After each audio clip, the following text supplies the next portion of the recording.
भक्ति करने वाला दिखता नहीं है, जिनकी भक्ति करना है वो भी दिखते नहीं हैं, और भक्ति एवं मुक्ति के बीच में जो अवरोध पैदा करने वाले कर्म हैं वो भी दिखते नहीं हैं। अब क्या करें? न कर्म दिखते हैं, न आत्मा दिखती है, न परमात्मा दिखते हैं। कैसे हम कर्म को जुदा करें? कैसे इन कर्म की दीवारों को तोड़ें और हम परमात्मा का दर्शन कर पाए? कोई है साधन?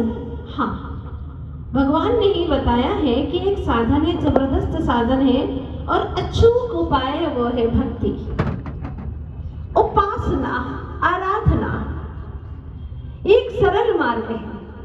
इसके कई पहलू हो सकते हैं। पूजन करना, जाप करना, तप करना, दान देना, पाठ करना, उनके गुणों का अनुवादन करना, ये कई पहलू हो सकते हैं जिसके माध्यम से ये सारे भक्ति के ही रूप है, जो कि मुक्ति का दर्शन कराते हैं, परिणामों में शांति प्रदान करते हैं और जो अवरोध तत्व है उनको दूर कर देते हैं। ये शक्ति है इन सब के अंदर। जो दिखते नहीं हैं उनको मिटाने का काम, उनको पाने का काम, दोनों चीजें, पाने का काम और मिटाने का काम, कर्मों को मिटाने का और परमात्मा को पाने का काम। जो आत्मा दिखती नहीं है लेकिन आपको आत्मा का अनुभव हो रहा है कि नहीं हो रहा है? आत्मा का एहसास है कि नहीं है? जो भी गर्दन ऐसे हिला रहा है वो कौन है? जो हमारी बात समझ में आ रही है वो कौन है? हाँ, आत्मा। वो आत्मा है, कोई और अलग नहीं, भूत आत्मा नहीं है। लोग आत्मा का नाम सुनते ही डरते हैं, घबराते हैं और कहते हैं रात में बिल्कुल बात मत करना, जब बिजली कड़कती हो तो आत्मा की बात मत करना। मैंने कहा क्यों? बोले बहुत डर लगती है, भूत आ जाते हैं घर के अंदर, आत्मा की बात करते हैं। आत्मा का मतलब वो भूत समझते हैं। हाँ, आत्माएं आती है रात में, भटकती आत्मा है और अनंत काल से ये भटकती आत्मा का क्या होगा? सच तो ये कि खुद ही आत्मा, भटकती आत्मा अपनी आत्मा को डरा रही है, खुद ही खुद को डरा रहा है। लगता है जब भी कोई आत्मा की चर्चा होती है तो किसी और आत्मा की चर्चा हो रही होगी। मैं थोड़ी ना आत्मा हूँ, मैं आत्मा दिख रहा हूँ क्या? एक महिला ने, मैंने कहा उससे कि देखो आत्मा की बात हो रही है, यहाँ पर हो रही होगी किसी और आत्मा की बात। नहीं नहीं, तुम्हें आत्मा दिख रही हूँ आपको, मैं तो जिंदा हूँ कहती है।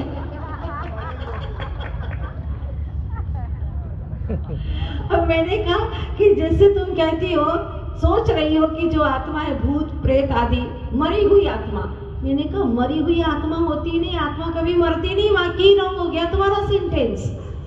मरी हुई आत्मा होती ही नहीं है क्योंकि आत्मा कभी मरती ही नहीं है। क्या भ्रम जाल पड़ा हुआ है, बहुत मुश्किल है। ये संयोगी दशाएं तो दिखती हैं पर संयोग कराने वाला कर्म नहीं दिखता, जिससे संयोग हुआ है वो दोनों नहीं दिखते।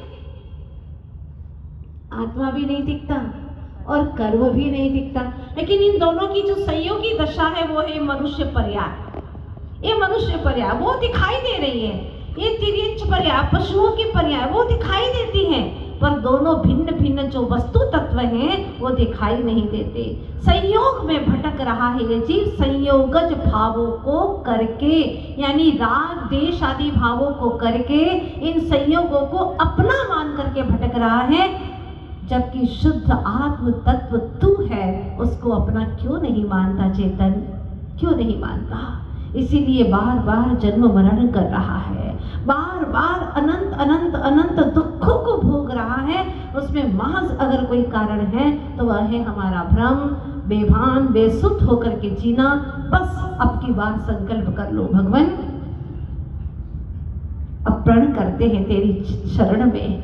ओह भाग्य है, बाहर में प्रकृति भले ही कितनी तन के विपरीत हो, पर मेरे चेतन के विपरीत कोई प्रकृति नहीं है। और आज ये भक्त संकल्प करता है, क्या करता है? यह प्रण है हमारा न जन्म में दोबारा, यह प्रण सच्चा सच्चा बोलना। यह प्रण है हमारा, न जन्मे दोबारा, इस झूठे जग में भ्रमना मुझको भाता नहीं, इस झूठे जग में भ्रमना मुझको भाता नहीं। क्यों नहीं भाता? क्योंकि विषयों में आनंद मुझको आता नहीं, क्योंकि विषयों में आनंद मुझको आता नहीं। हे प्रभु यह प्रण है हमारा, ना जन्मे दोबारा, यह प्रण हमारा, ना जन्मे दोबारा, इस झूठे जग में भ्रमना मुझको भाता नहीं। अब राग द्वेष करना मुझको भाता नहीं, अब कषाय करना मुझको भाता नहीं, अब कर्मों का बंधन करना मुझको भाता नहीं, अब थारी मारी करना मुझको भाता नहीं। ये राग द्वेष मुझे भाता नहीं प्रभु, खलता है। कब तक ये गलत काम करता रहूंगा? अनंत काल बीत गया तो क्या करूंगा? बस प्रभु अब आपकी भक्ति करूंगा। भक्ति ही मात्र एक ऐसा उपाय है जो मास्टर की है, हर तरह के दुख के तालों को खोलने की सामर्थ्य रखती है। आप कहोगे कैसे खोल सकती है? चलिए मैं ले चलती हूँ आपको। कौशल नगरी है, जहाँ का राजा है देव सिंह, रानी का नाम है विदेहा, और वहीं पर सेठ जिनदत्त रहते थे, पत्नी का नाम था धनश्री। यह आगम पुराण की कहानी है। सेठ को कोई संतान नहीं थी और इसका सेठानी को बहुत दुख था, भारी दुख था कि इतनी सारी मालिकियत है लेकिन मालिक नहीं तो भोगेगा कौन? क्या करेंगे? सारी नगर का सेठ है लेकिन मालिकियत किस काम की? संतान हो जाए, बस एक ही संतान हो जाए, पर हो जाए। मैं आपसे पूछना चाहती हूँ, सेठ ने सोचा, खैर जो भी सोचा, लेकिन आपसे मेरा प्रश्न है कि क्या संतान होने के बाद में उसका दुख मिट जाएगा? बोलो। संतान ना होने का जो दुख मान रहा है वो दुख उसका भले ही मिट जाए, लेकिन उसके स्थान पर उस संतान से संबंधित अनेकों दुख उत्पन्न हो जाएंगे।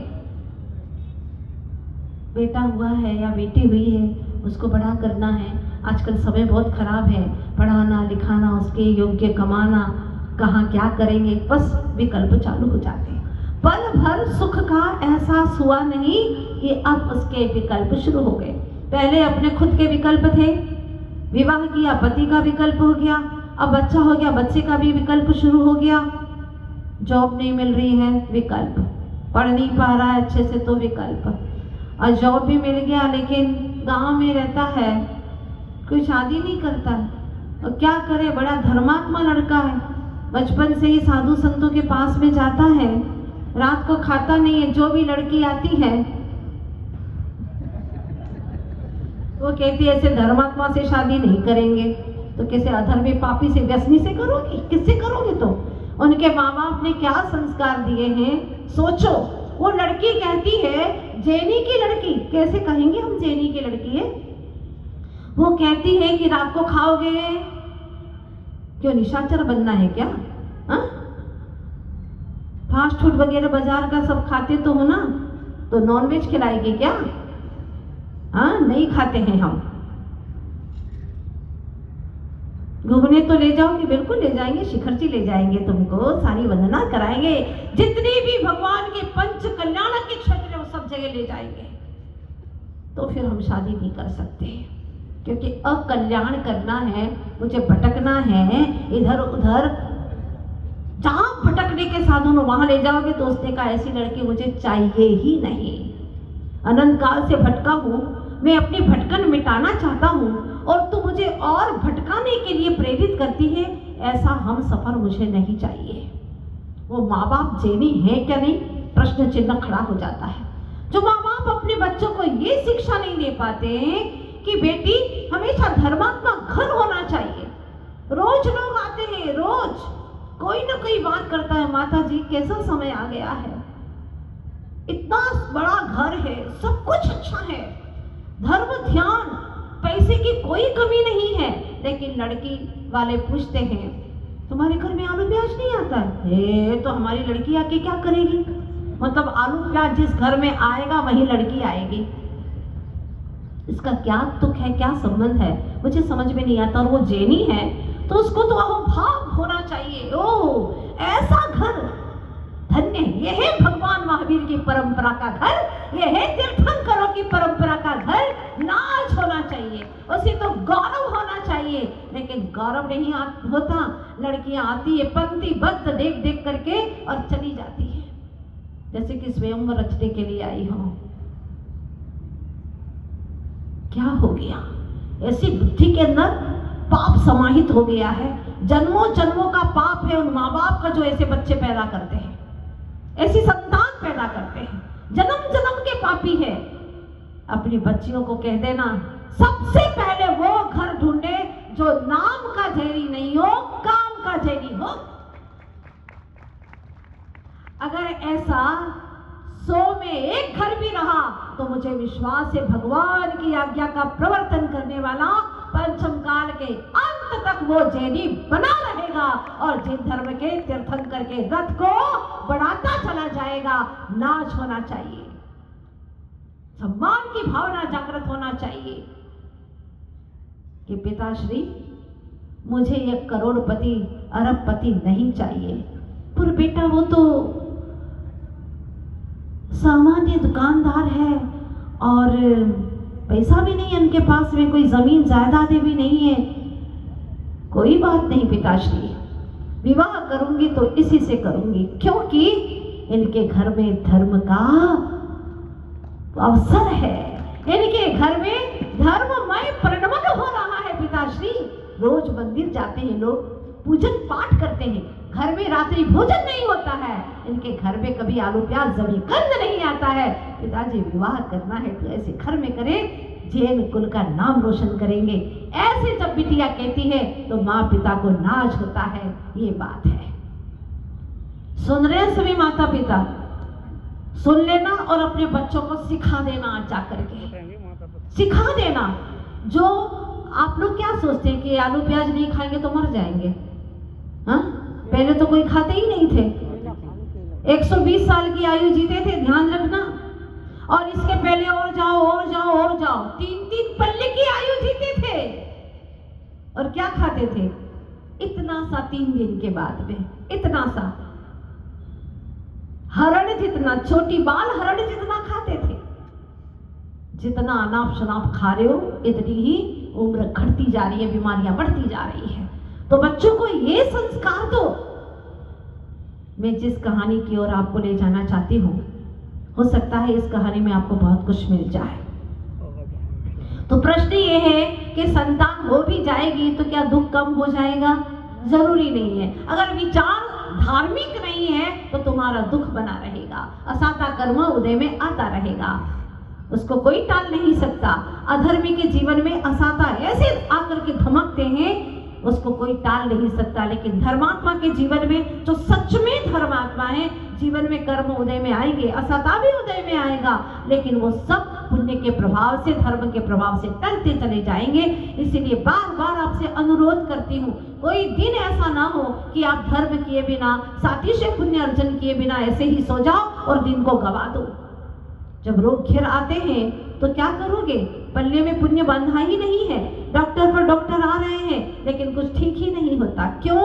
क्योंकि पूर्व में ऐसा निधत्त निकाचित कर्म बांधा था। भूख असाता करम जब सताने लगे, सही रूप अपना दिखाने लगे, तब तुम स्वयं में समाना जिया, सुख शांति दाता ये चेतन ही है तुम्हारे लिए, तुम्हारे लिए।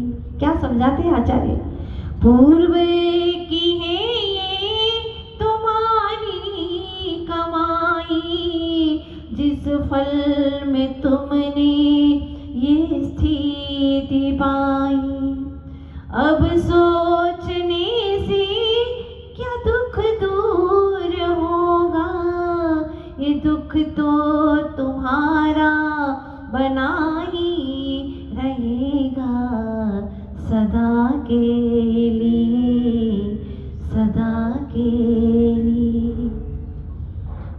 मुझे भेद ज्ञान की निधि चाहिए, जिस निधि के माध्यम से मैं अपना दर्शन कर सकूं, भेद ज्ञान पूर्वक कर्म के रहस्य को जान सकूं, और पुत्र भी हो जाएगा तो क्या दुख कम हो जाएगा, क्या सुखी हो जाएगा। एक बात पूछना चाहती हूं कि धर्म रूपी टंकी के बिना क्या पुण्य रूपी जल इकट्ठा किया जा सकता है? बिल्कुल नहीं, कदापि नहीं। सौभाग्यशाली है वे जो धर्म की टंकी पहले रखते हैं, फिर वह पुण्य का पाइपलाइन लगा करके संचय कर लेते हैं पुण्य का। वे बड़े सौभाग्यशाली हैं। जैसे अभी पेठे वाला परिवार, क्या सातिशय पुण्य किया, एक जीव ने भाव बनाए, परिवार ने मन बनाया, तन मन धन लगाया, और आज इतने 600, 500, 700 लोग यहाँ पर धर्म आराधना के लिए बैठ के, सामान्य धर्म नहीं, सिद्ध भगवंत की आराधना। ओह भाग्य है आप लोगों का। मेरा भी इतना पुण्य नहीं है, सच कहती हूँ कि मैं पूरा विधान नहीं पढ़ पा रही हूँ, पूरे में भाव नहीं लगा पा रही हूँ। भले वहां रहती हूँ लेकिन मेरे मन में बार बार ये भाव चलता है, काश वे भी सिद्ध भगवान के गुण गा पाती। लेकिन आप लोग बहुत सौभाग्यशाली हैं, बहुत सौभाग्यशाली। जो मुझे होना है उनकी आराधना करने का सौभाग्य भव्य जीवों कम नहीं होता, बहुत बड़ा सौभाग्य है, यह विरले जीवों को प्राप्त होता है। अब बिना पुण्य के संतान हो तो कैसे हो भी जाती है संतान थोड़े से पुण्य के उदय से, तो वह बदमाश हो जाती है, माँ बाप के नाक में दम कर देती है, हाँ, और बदनाम कर देती है उनके नाम को। सौभाग्यशाली होते हैं वे माँ पिता जिनको ऐसी संतान प्राप्त होती है जो कह दे कि बेटा मुझे ये धर्म का कार्य करना है, वो एक नहीं 2 करने के लिए तैयार हो जाते हैं। सौभाग्यशाली है वे, नहीं तो माँ बाप की वसीयत को लिखने को तैयार होते हैं, धर्म के नाम पर दान देने को तैयार नहीं होते। कई जगह सुना है बाप दादाओं ने पूर्व में वसीयत या नाम पर, मंदिर के नाम पर दान कर दी थी, जमीनें, स्थान, दुकानें, लेकिन बेटे ऐसे शैतान पैदा हुए, बेटे के बेटे, बेटे के बेटे, उन्होंने जमीन को अपने ही नाम पर कर लिया, हड़प लिया, और मंदिर को देने के लिए नकार के भगवान से। ओहो, सामान्य इंसान से करो वो ही इतना महापाप है, तो 3 लोग के नाथ के साथ में, ओहो, निधत्ति निकाचित जैसा तीव्र कर्म बन जाता है। दर्शन मोहनी कर्म का भैया, अपनी जितनी सामर्थ्य उतना देना, पर मन से देना, कभी गुरुओं के साथ में, भगवान के साथ में, हाँ, चैटिंग मत करना, बेईमानी मत करना तुम लोग। अब क्या करें, प्रभु से अधिक, गुरु से अधिक धन प्रिय ना हो तब तो आपका पुण्य पल्लवित हो सकता है। गुरु से अधिक धन ज्यादा प्रिय हो तो सोचो उस जीव की क्या दशा होगी। अरे गुरुओं को भी झूठा साबित कर देते हैं, गुरुओं को भी चला देते हैं, भगवान को क्या जरूरत है, कहते हैं भगवान को क्या जरूरत है, भगवान को कोई जरूरत नहीं है। अरे भगवान को चढ़ाते हैं तो पहले से ही हम ले लें, माली ले जाएगा ना, वैसे भी पहले तुम ही माली बन गए, ऐसा सोच करके क्यों ऐसे दुर्विचार करते हो। पहले के लोग भगवान के चरणों में गजमोती चढ़ाया करते थे भैया, गजमोती खाते थे, सामान्य चावल चढ़ाते थे, उत्तम क्वालिटी के, उत्तम किस्म के चावल चढ़ाते थे। और अब उल्टा हो गया, खाने के लिए 100-150 रुपये किलो वाले चावल, भगवान के लिए 20-25 रुपये किलो वाले राशन के, जितना सस्ता हो सके। कौन भगवान खाते हैं, भगवान को क्या लेना देना, वो तो मानी नहीं जाता है। सोच देखिएगा, उत्तम सोच बनाओ। अब क्या करें, एक बात कहना चाहती हूँ, दुनिया में सबसे तेज रफ्तार अगर किसी की है तो वह है प्रार्थना की। सबसे तेज रफ्तार प्रार्थना की है, क्योंकि दिल में जुबान तक पहुंचने, दिल से जुबान तक पहुंचने के पहले ही वह भगवान तक पहुंच जाती है प्रार्थना। कितनी रफ्तार तेज है, बस भावों से निकली और भगवान तक पहुंची। इसलिए कहा है कि भैया भगवान तो भक्ति के वश होते हैं, भक्ति कर। और ऐसे ही जिनदत्त प्रतिदिन पूजा का थाल लिए भाव से प्रभु की भक्ति करने लगे। एक बात और आप लोग जान लीजिएगा, जहां प्यार है वहां भार नहीं है। जहां प्यार है वहां भार नहीं होता, जहां इष्ट है वहां कष्ट नहीं होता। जब माँ अपने बच्चों को पालन करती है ना, कभी अखबार में छपाती है कि मैंने इतनी रात तेरे लिए जगी हूँ, इतनी तेरे लिए सेवा की है, किसी माँ ने छपाया क्या? नहीं। जहाँ प्यार है वहाँ भार नहीं है, जहाँ इष्ट है वहाँ कष्ट नहीं है, जहाँ देव शास्त्र गुरु के प्रति समर्पण है वहाँ पर कभी भी निम्न स्तरीय भाव आ ही नहीं सकते, ओछे भाव आ ही नहीं सकते। ये निश्चित है, क्योंकि अंदर में श्रद्धा समर्पण का भाव बन रहा है। वहाँ पर समय बिताना नहीं पड़ता, वहाँ पर व्यतीत हो जाता है, पता ही नहीं चलता। सागरों पर्यंत का काल ऐसा लगता है कि एक पल बीता और पूरा हो गया। लेकिन जहाँ मन नहीं लगता वहाँ बार बार घड़ी देखेगा, हाँ, प्रवचन आदि में कभी बैठ जाए। वैसे यहाँ तो मैंने देखा नहीं है, लोगों को बड़े अच्छे से सुनते हैं प्रवचन, विशेष रूप से लोग आते हैं सुनने के लिए। लेकिन कई जगह ऐसा भी हो सकता है कि प्रवचन का जैसे शुरुआत होती है इधर उधर ऐसे होने लग जाते हैं, ऐसे वैसे देखते हैं, वक्ता बोलता है उसको समझ में आ जाता है भैया मामला गड़बड़ है। हाँ। लेकिन जहाँ पर रुचि होती है वहाँ पर अनंत आत्मा की शक्तियाँ काम करती हैं। अमृतचंद्र स्वामी ने कहा है, रुचि अनुसारी वीर्य, रुचि के अनुसार ही आत्मा की शक्तियाँ काम करती है। अब क्या हुआ, एक चमत्कार हुआ। जब वह मंदिर में आदिश्वर प्रभु के शरण में बैठता और भक्तामर का पाठ करता, तो उसके भीतर से कोई आवाज देता, उसे लगता कोई आवाज दे रहा है। और उस रात सपने में चक्रेश्वरी ने स्वप्न दिया और कहा, मांगो वरदान, क्या चाहिए तुम्हें? जो मन में खल रही थी, बस एक पुत्र रत्न की प्राप्ति हो जाए, ताकि पुत्र रत्न को ये जीवन, ये अपना जो परंपरा है वो सौंप करके मैं रत्नत्रय को अंगीकार कर सकूं, ये मेरी भावना है। सेठ हमेशा सोचते थे और यही विचार उन्होंने अपना सामने रख दिया, समक्ष रख दिया। ठीक है, वैसा ही हो। अब क्या होता है, वह जब भी दोहला उत्पन्न होता या स्वप्न में देखती तो स्वस्तिक देखती, तरह तरह के रत्नमयी स्वर्णमयी अद्भुत स्वस्तिक देखा करती थी। और देखते देखते देखते क्या होता है, 9 माह पूरे होने वाले हैं। अब देखते हैं कल क्या होने वाला है, पुत्र होता है कि पुत्री होती है, देखते हैं क्या होने वाला है। वैसे आप लोग तो बहुत अच्छे ज्योतिषी हैं, बता दो आप लोग क्या होने वाला है? हाँ हाँ, बेटा ही होगा। तो बड़े ज्ञानी लोग हैं आप लोग। भले अपने घर में हो तो डॉक्टर को दिखाने जाएंगे, धीरे से डॉक्टर साहब दिखा दो ना क्या है, हाँ बता दो। हाँ, आप तो यहाँ सब कुछ बहुत अच्छे ज्ञानी बैठे, देखते हैं कल क्या उसके जीवन का पवित्र अवसर आता है, कैसा आता है, देखते हैं। लेकिन विश्वास की भक्ति करने से कभी भी भक्ति दिखालिश नहीं जाती है, कभी भी व्यर्थ नहीं जाती है।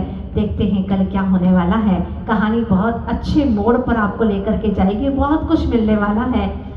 यहीं पर कहानी को विराम देती हूँ और आप सभी से एक निवेदन, यहाँ पर बहुत प्राचीन 500-600 वर्ष प्राचीन प्रतिमा साक्षी के यहाँ पर जिनालय में विराजमान होने के लिए पधार रही है। 2 प्रतिमाएं, कितना बड़ा सौभाग्य। मैंने एक पहले ही दिन कहा था कि बहुत बड़े चमत्कार होने वाले हैं यहाँ पर, बहुत बड़े बड़े चमत्कार, और मांगने पर भी नहीं मिलती। वो प्रतिमा अनायास देने के लिए स्वयं सामने आए और उन्होंने कहा, माता जी आप चाहे तो वो प्रतिमाएं ले सकते, हम देने को तैयार हैं। तो अभी यहाँ से कुछ महानुभाव जा रहे हैं वासुपूज्य जिनालय के वहाँ पर, और विधिवत प्रतिमा जी को यहाँ पर लेकर के आएंगे और आप नित्य प्रतिदिन दर्शन करेंगे, आपका भाग्य चमक जाएगा। जरूर दर्शन करने आइएगा। और रात्रि के समय पर आप लोग पूरे कार्यक्रम में नहीं आते हैं। इतनी ठंड लगती है, नरकों से ज्यादा ठंड तो नहीं है यहाँ पर। नरकों में तो इतनी भारी ठंड होती है, मेरू समान लोह करी जाए, ऐसी शीत उष्णता था। यहाँ तो ऐसा कुछ नहीं है। शादी ब्याह में घूमने जाते हो कि नहीं बन ठन करके, तो फिर भगवान के पास नहीं आ सकते हो। दुर्दिन आ गए तुम्हारे, समझ लेना। अगर किसी के दुर्दिन नहीं आए हो तो आज रात को सभी लोग दिखना यहाँ पर। बस इतना ही कहना चाहती हूँ। अभी यहाँ से जो भी महानुभाव प्रतिमा जी को विराजमान करने का पुण्य अर्जित करना चाहते हैं और जो विधान में नहीं बैठे हैं, वो लोग वस्त्र शुद्धि के पहन करके दीपक भैया जी के साथ में जाएंगे और वहाँ पर बस 1 घंटे के अंदर भगवान जी को यहाँ पर लेकर के आएंगे। आप सभी लोग दर्शन करेंगे। तब तक विधान चलेगा ना, 128 तक होना है आज। ठीक है, बहुत अच्छा, भैया जी बहुत अच्छे से विधान करवा रहे हैं। बड़ा आनंद आ रहा है यहाँ पर। आप सभी लोग विधान का पूरा आनंद लें और कम से कम 10-15 लोग अभी आ जाए पीछे। हम आशीर्वाद दे देंगे आप लोगों को और बैठ जाएंगे, साथ में जाएंगे और 1 घंटे के बाद में भगवान जी को लेकर के आएंगे। जरूर पुण्यार्जन करो, ऐसा पुण्य सातिशय पुण्य का अवसर होता है। बोले महावीर भगवान की, आने वाले आदिनाथ भगवान की, संभवनाथ भगवान की, भगवान की, मंडल विधान की, श्री समाज पूर्णमती माता जी की जय। भारती तो